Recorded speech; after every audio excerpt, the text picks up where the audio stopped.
tuturor, mă numesc Gheorghe. Astăzi vă arăt o urcare cu ATV-ul meu de 110 cubi. Da, uitați. Pe rampa aceasta, ATV-ul. Și vă arăt încă o mică. Și să încercăm să ne băgăm tocmai dincolo de la gard. Ne băgăm pe aici și să ne ducem în parcare acolo. Haideți să începem. Și acum haideți să începem. Luăm tormozul. Заводим.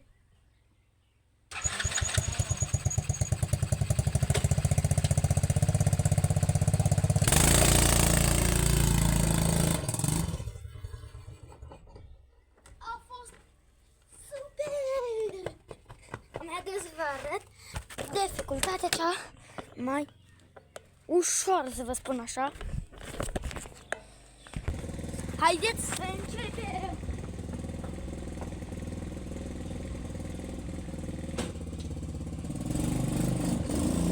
Mama mia!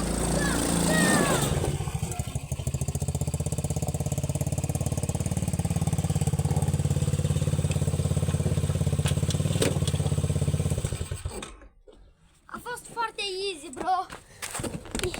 Easy!